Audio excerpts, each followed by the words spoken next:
अब आप देख रहे हैं 11वां क्वेश्चन, 11th क्वेश्चन कराए जा रहे हैं। तो इसमें क्या क्वेश्चन में क्या दिया हुआ है कि 5% सोल्यूशन है केन शुगर का, और इसका मॉलिक्यूलर मास दे दिया हुआ है 342, मॉलिक्यूलर मास दिया हुआ है इतना है। और साथ में दूसरा सोल्यूशन दिया है वो है 1% सोल्यूशन है कोई सब्सटेंस का, सब्सटेंस एक्स का, ठीक है। और ये दोनों आपस में क्या है, ये दोनों आपस में है आइसोटोनिक। तो अगर ये दोनों आइसोटोनिक है तो इस सब्सटेंस का पूछ दिया है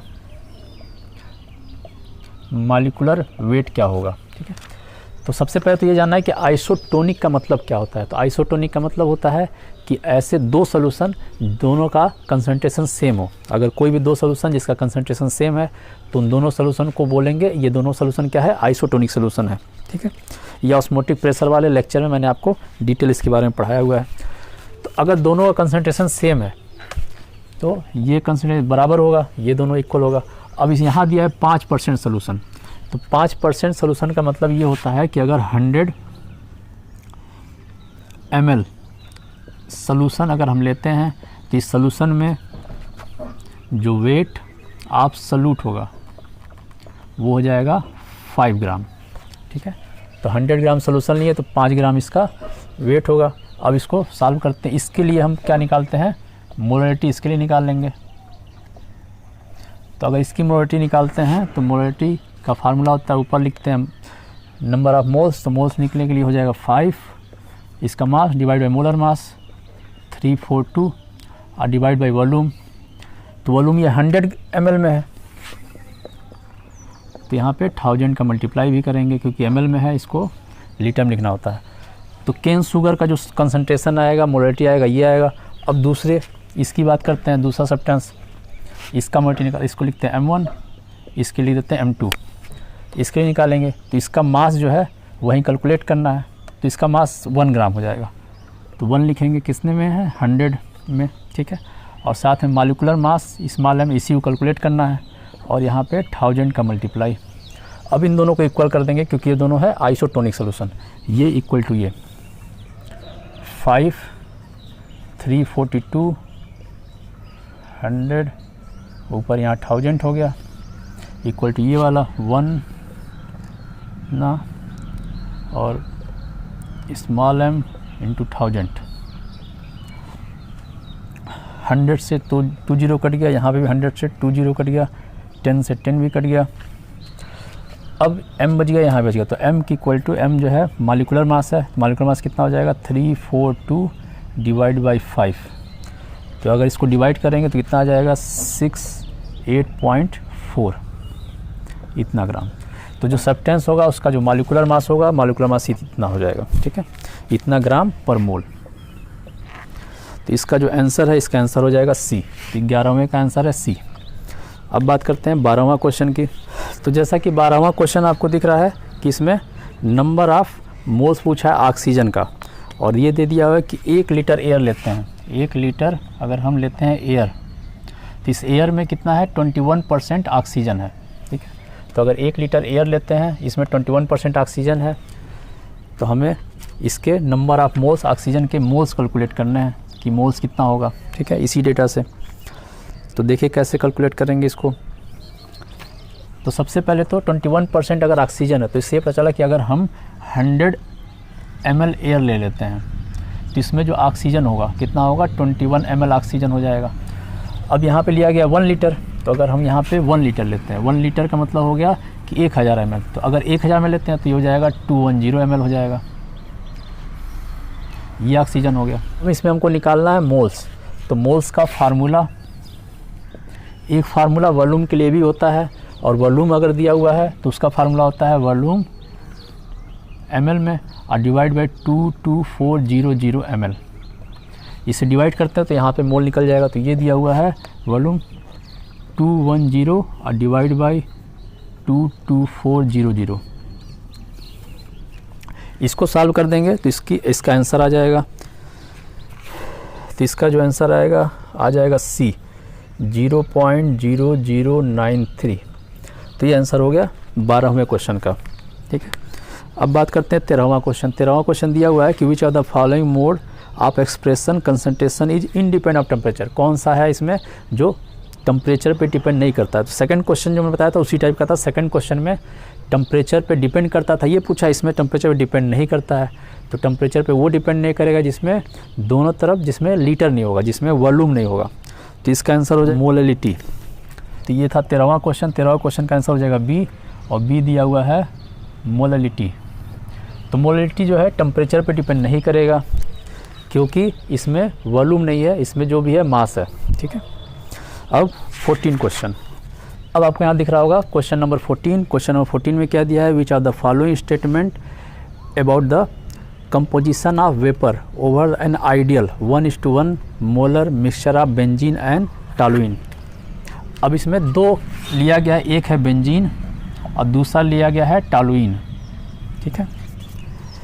अब जब ये दोनों लिया गया है, इन दोनों का 1:1 के रेशियो में लिया गया है और लिया जा रहा है किस पे, 25 डिग्री सेंटीग्रेड पर। अब इसमें पूछ रहा है कि ए का जो है, जो बेंजीन है, इसका जो वेपर प्रेशर आ रहा है 12.8 kPa आ रहा है, और टॉलुइन का जो वेपर प्रेशर आ रहा है 3.85 kPa आ रहा है, ठीक है। दोनों का वेपर प्रेशर दे दिया गया है। अब इसमें यह है कि अगर इसका वेपर प्रेशर ज़्यादा है तो इसका मतलब ये हुआ, इससे दो चीज़ें निकल के आती हैं कि अगर इसका वेपर प्रेशर ज़्यादा आ रहा है सेम टेम्परेचर पे, तो पहली चीज़ तो ये है कि ये ज़्यादा वोलेटाइल होगा, सेम टेम्परेचर पे ये ज़्यादा वोलेटाइल होगा इस वाले से। और दूसरी चीज़ क्या होगा कि अगर ज़्यादा वोलेटाइल है तो इसका अगर बॉइलिंग पॉइंट की बात करेंगे तो बॉइलिंग पॉइंट क्या होगा, इसका कम होगा और इसका बॉइलिंग पॉइंट ज़्यादा होगा, ठीक है। तो इसमें ऑप्शन दिया हुआ है कि the vapour will contain in higher percentage of benzene. तो बेंजीन का जो कंटेंट वेपर में होगा वो ज़्यादा होगा, तो ये भी सही है, ठीक है। ये ज़्यादा वोलेटाइल होगा तो इसका जो वेपर में कंटेंट होगा वो ज़्यादा होगा, तो इसका ऑप्शन ए सही है, ठीक है, कि वेपर में इसका कंटेंट ज़्यादा होगा क्योंकि ये ज़्यादा वोलेटाइल है।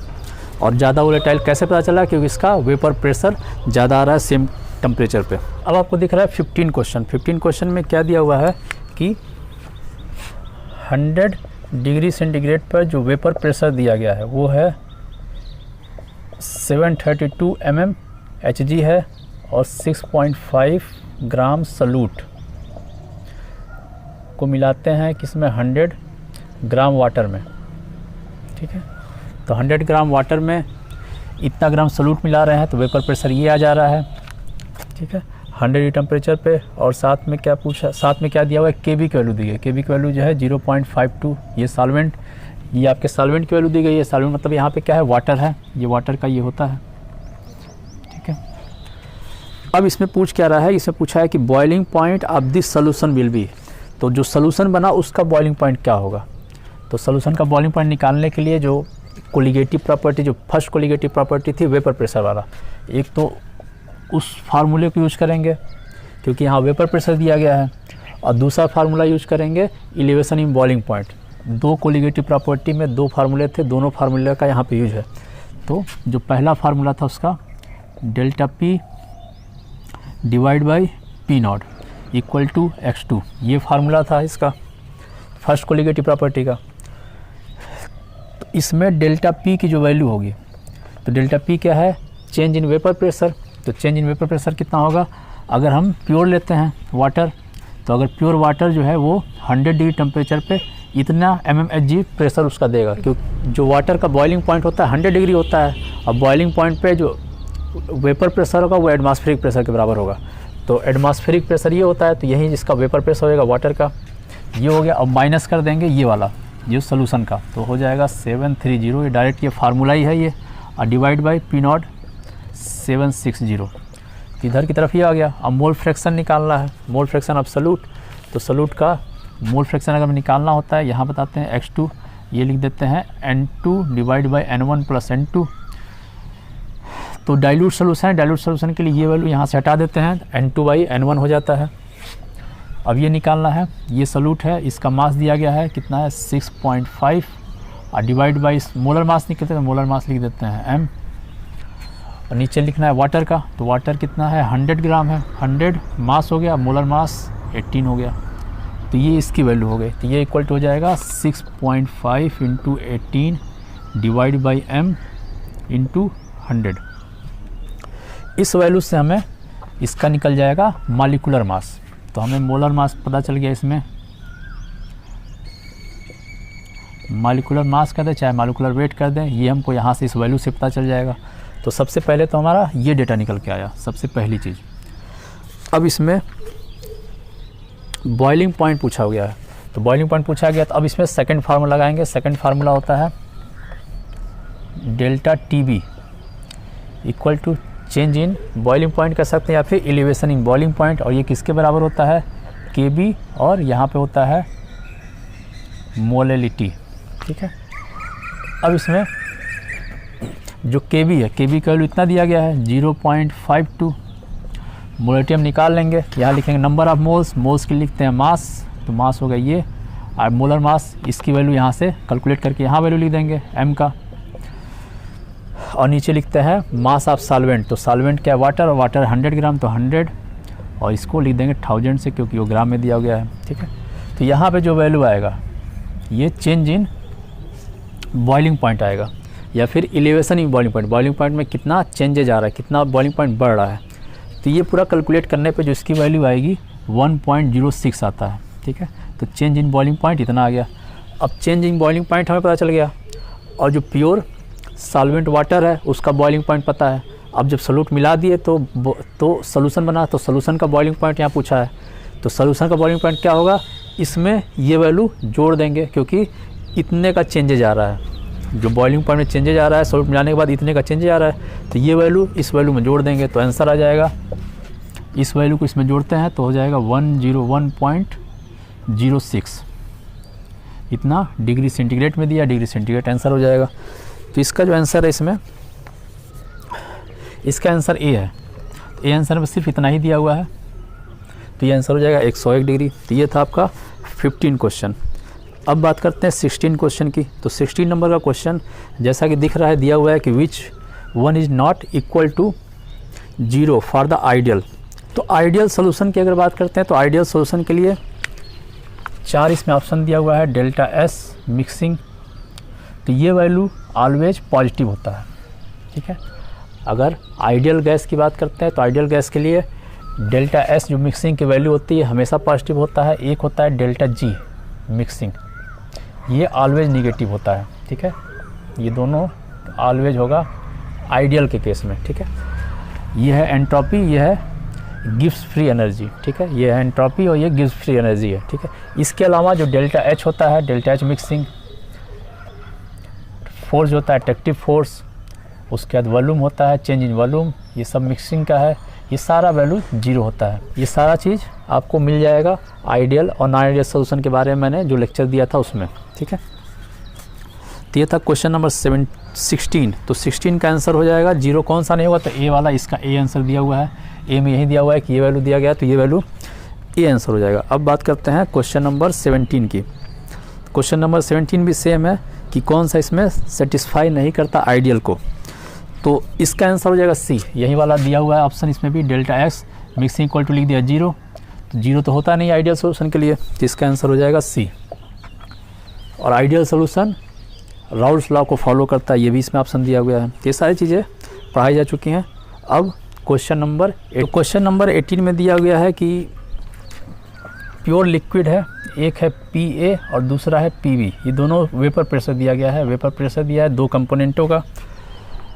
अब इसमें ये कह रहा है कि अगर ये दोनों आइडियल बाइनरी सोल्यूशन बनाते हैं, ठीक है, ये दोनों आइडियल बाइनरी सोल्यूशन बनाते हैं और मोल फ्रैक्शन दिया है XA दिया हुआ है, मोल फ्रैक्शन ऑफ A। ठीक है, अब टोटल वेपर प्रेशर पूछ दिया है, P टोटल पूछ दिया है, तो PT निकालने के लिए सिंपल सा फार्मूला होता है P1 + P2। सोल्यूशन में इसका वेपर प्रेशर और प्लस इसका वेपर प्रेशर कितना होगा, जब सोल्यूशन बन गया तो इसका वेपर प्रेशर, इसका वेपर प्रेशर। ठीक है, तो P1 की जो वैल्यू होगी, P1 क्या है, सोल्यूशन में PA का वेपर प्रेशर और PB क्या है, सोल्यूशन में केवल B का वेपर प्रेशर। ठीक है, और ये प्योर कंडीशन में दिया गया है। ठीक है, तो हमें अगर P1 निकालना है तो P1 की जो वैल्यू होगा PA into mole fraction of A। उसी तरह अगर P2 की वैल्यू निकालना हो तो हो जाएगा PB और मोल फ्रैक्शन ऑफ B, ये हो जाएगा। ठीक है, अब दोनों को हमें x1 के रिस्पेक्ट में ही निकालना है, तो x1 और x2, तो x2 को भी x1 में चेंज करना पड़ेगा, तो xa plus xb equal to होता है 1, दोनों मोल फ्रैक्शन है, दोनों मोल फ्रैक्शन का टोटल सम हमेशा 1 ही आएगा, तो ये होगा। तो अगर हमको इसको चेंज करना है तो ये वैल्यू इधर करेंगे, तो xb इक्वल टू 1 और ये इधर चला जाएगा माइनस x से, ठीक है, ये वैल्यू। अब ये वैल्यू यहाँ में पुट कर देना इसमें, इस इक्वेशन में, तो ये हो जाएगा xa प्लस इसकी वैल्यू pb और ये वैल्यू यहाँ रख देंगे, हो जाएगा 1 माइनस xa, ठीक है। अब हो जाएगा इसको, ये हो गया। अब इसको ओपन करेंगे तो हो जाएगा pb और माइनस pb xa। अब इन दोनों में हम क्या करना है, ये कॉमन लेना है x से, तो ये वैल्यू इधर करते हैं, तो ये हो जाएगा pb प्लस pa xa, ये हो गया। फिर इस वैल्यू को लिखना है pb xa, ठीक है। अब इसको तो एज इट इज लिख देंगे और इसमें xa कॉमन ले लेंगे, तो ब्रैकेट में बचेगा pa माइनस pb, ठीक है। तो ये एक्सप्रेशन ऑप्शन में डी का दिया गया है, ठीक है, तो इसका आंसर हो गया डी, ठीक है।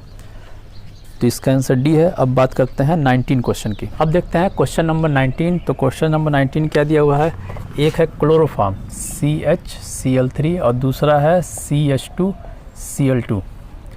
25 डिग्री टेम्परेचर की अगर बात करते हैं तो इसका जो वेपर प्रेशर आ रहा है ये दिया हुआ है 200 mmHg और इसका आ रहा है 41.5 mmHg, ठीक है। अब आगे दिया हुआ है कि अगर ये क्लोरोफॉर्म हम लेते हैं 25.5 ग्राम और इसको हम लेते हैं 40 ग्राम, ठीक है, ये दोनों लेते हैं, दोनों को मिला के एक सोल्यूशन बनाते हैं, तो सोल्यूशन का वेपर प्रेशर पूछ दिया है, ठीक है। साथ में इसका जो मॉलिक्यूलर मास भी दिया है, इसका जो मॉलिक्यूलर मास है 119.5 है, इसका जो मॉलिक्यूलर मास निकल के आया है वो है 85 U, ठीक है। ये दोनों का मॉलिक्यूलर मास भी क्वेश्चन में दे दिया गया है, ठीक है। तो अब इसे निकालना है तो सिंपल फार्मूला लिखते हैं PT equal to P1 plus P2, P1 plus P2, P1 को लिख सकते हैं P not A XA plus इसको लिख सकते हैं P नॉट B XB। इसी को सॉल्व करना हमें, तो ये इसको मानते हैं 1A मान लेते हैं, इसको मान लेते हैं B, ठीक है। तो P नॉट A जो होगा, तो P नॉट A ये हो गया, लिख देंगे 200 और XA की वैल्यू निकालना है, तो XA की वैल्यू जो आएगी वो आएगी number of moles of 1 divide by number of moles of 2। तो नंबर ऑफ मोल्स ऑफ 1 इसका नंबर ऑफ मोल निकालना है, तो कितना दिया हुआ है 25.5 mass divide by molar mass, और मोलर मास इसका है 119.5 और divide by molar mass of second component का या 40 ग्राम और मॉलिक्यूलर मास है 85, ठीक है। तो इस तरीके से XA की वैल्यू आ जाएगी और इसी तरह हम XB की वैल्यू निकाल लेंगे, तो XB की वैल्यू डायरेक्ट भी निकाल सकते हैं, 1 माइनस XA करके XB की वैल्यू निकाल सकते हैं। अब इसमें हम पुट कर देंगे यहाँ पे XA की वैल्यू और साथ में P नॉट B की वैल्यू ये दी गई 41.5 और इसी तरह XB की वैल्यू यहाँ पुट कर देंगे, XB की वैल्यू, तो XB की वैल्यू यहाँ से कैलकुलेट करके यहाँ पुट कर देंगे, इसको सॉल्व करेंगे, टोटल वेपर प्रेशर आपको यहाँ पे कैलकुलेट कर हो जाएगा, ठीक है। अब नेक्स्ट क्वेश्चन, ठीक है। इस पूरे का कैलकुलेशन आपको हम डिस्क्रिप्शन बॉक्स में भी आपको मिल जाएगा, वहाँ से आपको एक एक पूरा कैलकुलेशन भी देख सकते हैं, ठीक है। अब अगला क्वेश्चन, अब देखते हैं क्वेश्चन नंबर 20। तो क्वेश्चन नंबर 20 में क्या दिया हुआ है कि एक एक्वस सोल्यूशन है 1 मोलर KI का इक्वस सोल्यूशन है, ठीक है। अब इसमें ये कह रहा है कि अगर वेपर प्रेशर को अगर हम इंक्रीज कराना है, ठीक है, तो इंक्रीज कराने के लिए 4 ऑप्शन दिए कि इसमें से हम क्या कराएं कि वेपर प्रेशर इंक्रीज कर जाए। तो पहला ऑप्शन दिया हुआ है कि NaCl को हम ऐड कर देते हैं। NaCl क्या है, नॉन वोलेटाइल सॉल्यूट है और सॉल्यूट को कभी भी ऐड करेंगे तो वेपर प्रेशर क्या होता है, डिक्रीज करता है। तो पहला ऑप्शन गलत हो जाएगा क्योंकि अगर वो ऐड करेंगे तो वेपर प्रेशर डिक्रीज कर जाएगा।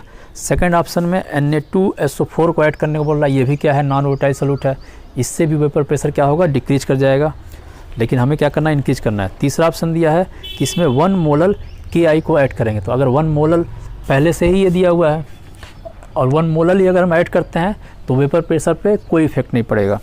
फोर्थ ऑप्शन दिया है कि इसमें वाटर को ऐड करते हैं, तो वाटर को जब ऐड करेंगे तो क्या होगा, डाइल्यूट हो जाएगा, उसमें नंबर ऑफ सॉल्यूट क्या हो जाएगा, कम हो जाएगा। तो सॉल्यूट के पार्टिकल कम हो जाएंगे तो इसका मतलब वेपर प्रेशर सॉल्यूशन का इंक्रीज कर जाएगा।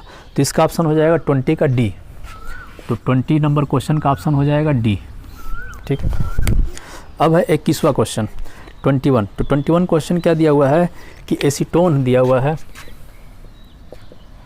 एसीटोन और साथ में इसमें है एथेनॉल।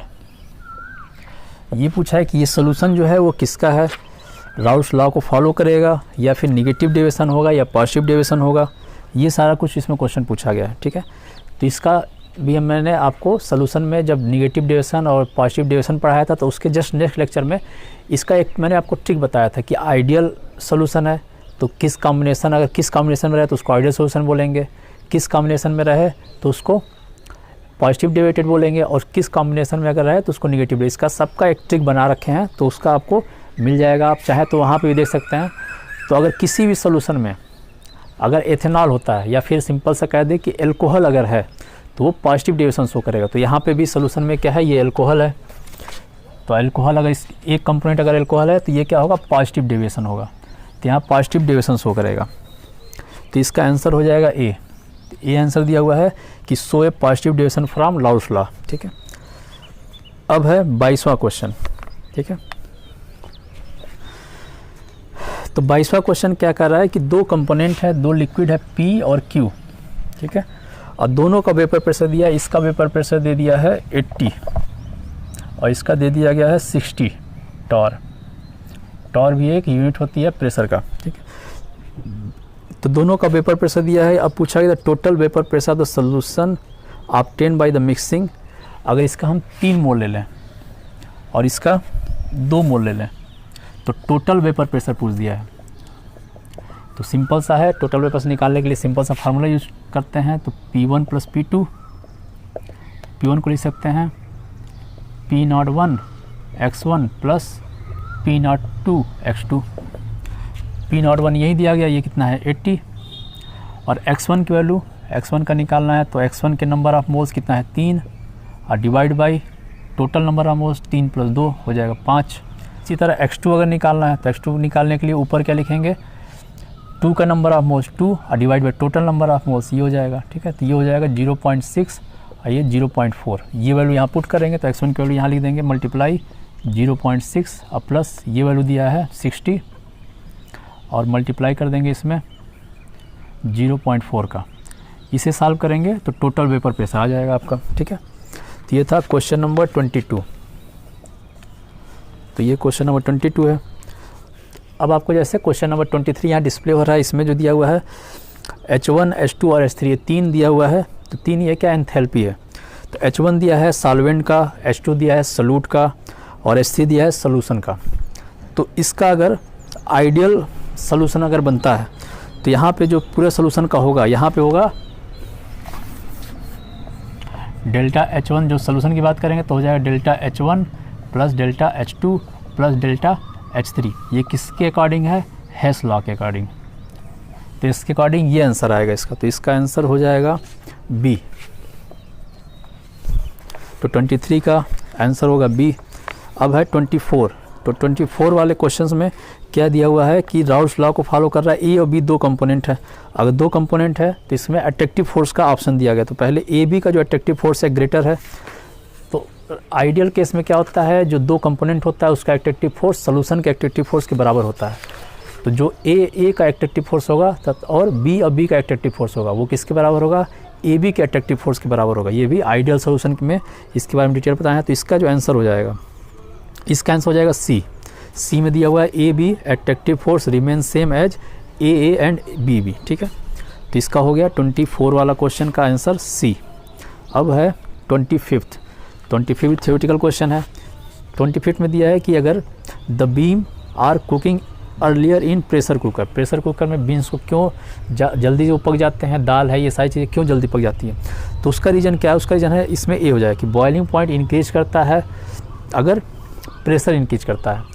तो उसके अंदर क्या होता है, प्रेशर इंक्रीज कर जाता है, इसलिए बॉइलिंग पॉइंट भी इंक्रीज कर जाता है, जिसके कारण वो आसानी से गल जाता है। ठीक है, तो इस 25th का आंसर हो जाएगा ए।